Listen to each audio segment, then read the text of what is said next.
the Ellen situation. Yeah. You know, people found out that Ellen was mean, and all these people came out and said, Ellen's actually a and then we're like, whoa, I can't believe it. And she lost everything. She fell apart, disappeared, because people found out that this character that she was portraying in a half an hour on a television show is not really who she was. My buddy Greg, who was one of her writers, was like, she's a piece of shit. And he was like, she's a monster. For 15 years, nobody dared question her. Then in one conversation, everything changed. She built an entire empire on 2 words: be kind. And for years the whole world bought it completely. Nobody challenged it. Nobody even looked sideways at it. But then Joe Rogan and Megyn Kelly decided to look behind the curtain together. And what they found was not what America had been told. This is not another celebrity gossip piece. This is the moment 2 of the sharpest, most fearless voices in modern media pointed their full attention at one of television's most carefully protected brands and refused to look away. The smile was real. The dance moves were real. But according to Rogan and Kelly, so was everything hiding behind them. And once you hear what they uncovered, the whole picture changes permanently. Stay with this,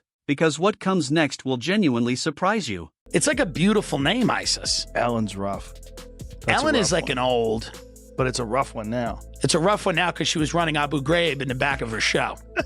It led to article after article of people being like, Ellen's a bitch. Ellen is a nasty person. You know that feeling when someone seems just a little too perfect? So endlessly sweet, so relentlessly charming, that something about it quietly starts to feel completely off. That is Ellen DeGeneres in a nutshell. For years she reigned as daytime television's undisputed queen of kindness, the high priestess of be kind, whose infectious energy made her America's sweetheart without a single serious challenge. Just when her fairy tale seemed completely airtight, 2 media powerhouses stepped forward. Joe Rogan and Megyn Kelly. Ready to challenge everything the public had been carefully told for over a decade, they began peeling back the polished surface with fearless precision. Asking the one question nobody else in mainstream media would dare touch: what is actually hiding behind that smile? The answer is about to flip everything you thought you knew completely upside down. The part nobody is talking about, that comes in just a moment. It's so weird when you see, like, a lot of people saying that someone who seems so nice is not nice at all. She doesn't seem nice, but that people have a very poor judge of character. She doesn't seem nice. It seems forced. People that are like that all the time, she doesn't seem nice. It's very forced. And whatever, you're allowed to be a bitch, right? You're allowed to be nasty to people. You're accomplished. You're a comedian. You did the whole thing. What you're not allowed to do is have a Guantanamo Bay situation in the backstage of your show where everybody's walking around afraid for their life, and it's like Abu Ghraib where they're hooked up to wires and they Dogs have like around them. Joe Rogan, the no-nonsense podcast titan who built his career asking questions others refused to consider. Megyn Kelly, the razor-sharp journalist with an almost supernatural ability to cut straight through spin. Together they created one of the most unexpected media moments in recent memory. Their combined mission, to stress-test the limits of Ellen DeGeneres' carefully constructed public persona. What started as pointed curiosity quickly spiraled into something nobody expected. Uncomfortable truths. Eyebrow-raising accounts. Moments so revealing they are almost too uncomfortable to fully process. If you thought Ellen's brand was truly untouchable, think again. Because when Rogan and Kelly dig in simultaneously, nothing stays polished for long. If this is already hitting different, hit subscribe right now and stay locked in. Cause we are genuinely just getting started. And the next part changes everything. I have a question for you on this. This is perfect for you. Because I'm seeing this week that there is an attempted comeback by somebody who did not cross one of those fateful lines of the misstepping on their sacred cows of gender or race or sexuality. Yeah. But she was said to be a nasty biatch, and that's Ellen DeGeneres.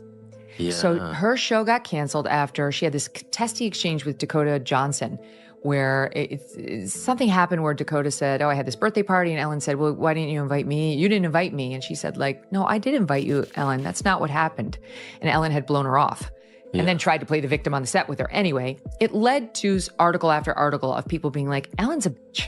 Ellen is a nasty person. Start with Joe Rogan, the human cultural x-ray machine. His podcast has become the definitive platform for cutting through carefully manufactured noise, and absolutely nothing escapes his radar. Especially not a public image that seems just a little too perfectly constructed to be completely authentic. So when Rogan turned his full attention toward Ellen DeGeneres, you already knew something significant was coming. Picture him leaning forward, that signature skeptical stare fixed and completely steady. quietly working through how the endlessly cheerful dance-loving TV darling lines up with the behind-the-scenes whispers circulating through Hollywood for years. Rogan has a sixth sense for when a story does not match the energy surrounding it. And when that gut instinct kicks in fully, things get very interesting very fast. But here is where it goes far deeper than most people realized. Because what Rogan found was not just about Ellen.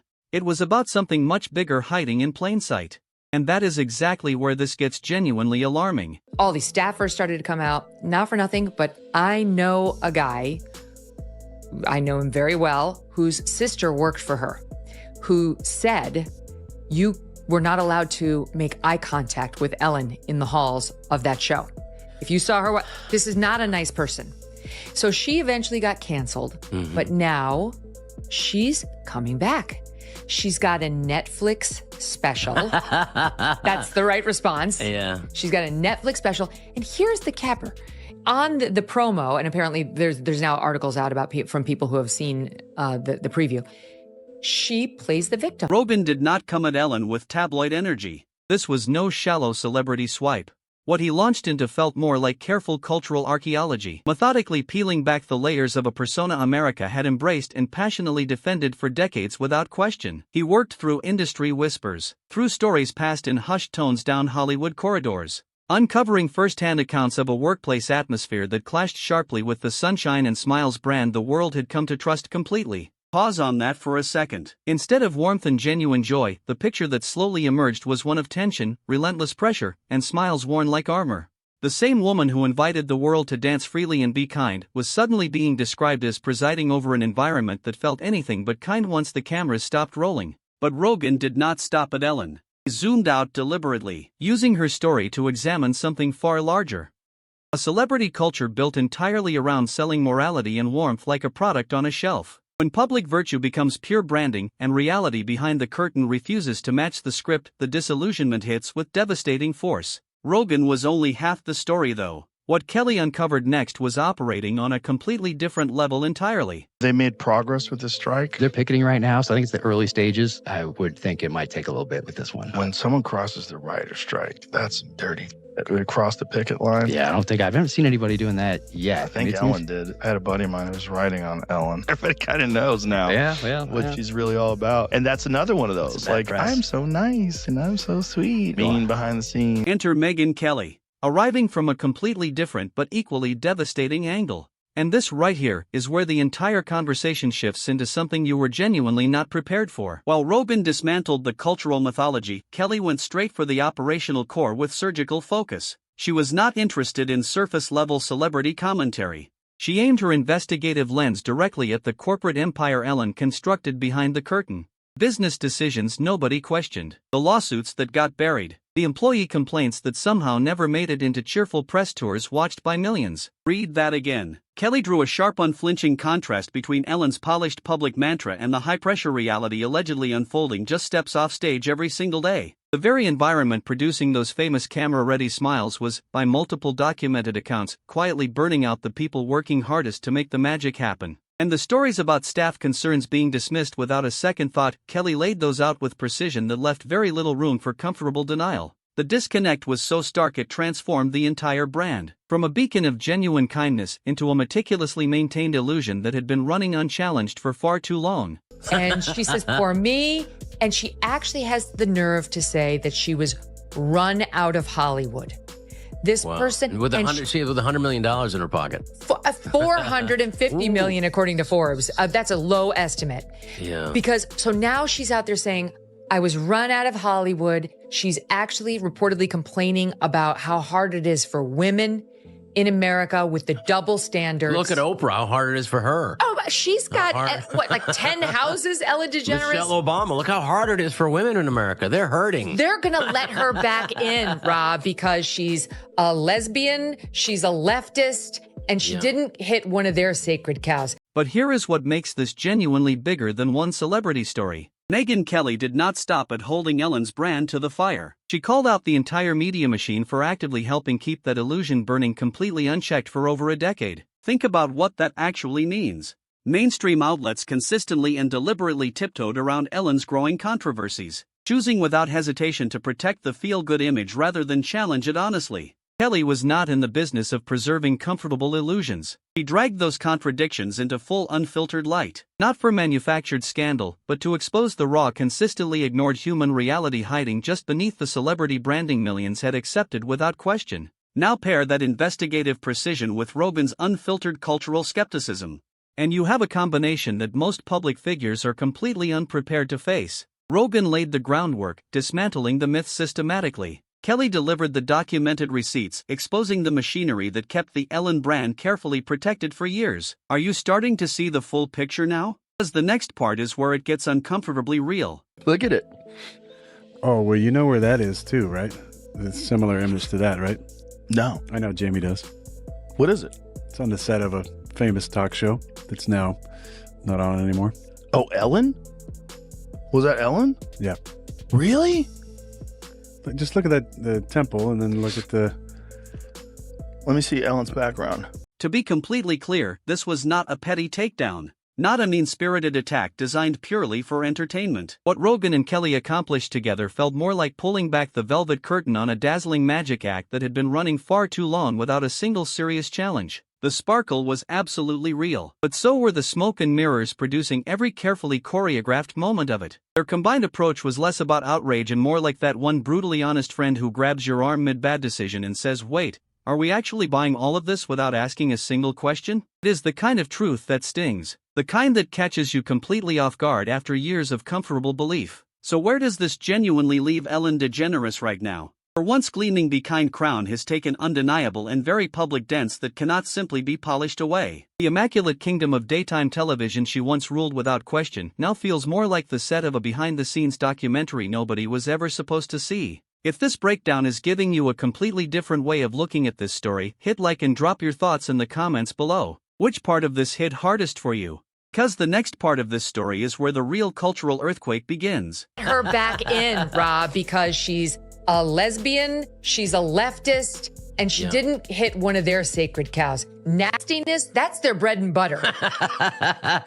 Well, I think everyone, I will say, like, the resentment, I think everyone should have a chance for reconciliation. I don't think Jesus exempted anybody. And so I do, while it does, because I have been allowed back in, but I don't hold any grievance and resentment. It's very important.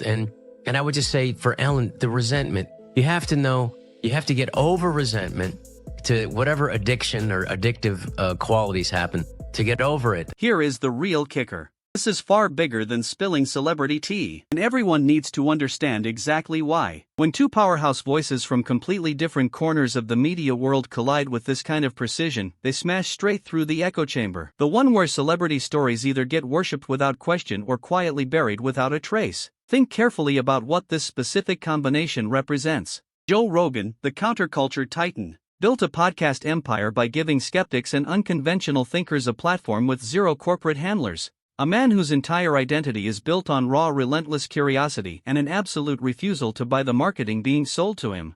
Then there is Megyn Kelly, a razor-sharp journalist who has never once shied away from slicing through political spin, with a level of precision most commentators simply do not possess or are too afraid to use. Put those two forces together and you are not getting gentle ripples. You are getting a full-blown cultural tsunami. Rogan brings the cultural skepticism. Kelly brings the documented evidence. Together they do not just expose a single celebrity story. They completely and permanently redefine how an entire generation is now looking at celebrity culture itself. And that shift right there is not going back, ever. We are now entering the part of this story that mainstream media completely refuse to touch. Stay with this. Stephen Paddock, and do not ask me for sources, but Stephen Paddock. Who's that? He was the guy that shot up the Vegas concert. That was a very tragic thing. Listen to this. The only guy that saw Stephen Paddock alive, his name's Jesus Campos. He was a guard at Mandalay Bay. He got interviewed nowhere else. You know where he got interviewed in the beginning? Ellen. Really? Weird. And then they went on, if you could find that clip, they went on with a weird like diagram of how it happened. And Ellen's like showing the people how it happened. Not like an emotional, like, how are you feeling? How are you holding up? It was a weird diagram of like, and then he went to the left and to the right. It was very strange to look. What the hell's going on? This is a daytime show. Together, Rogan and Kelly have created something unstoppable.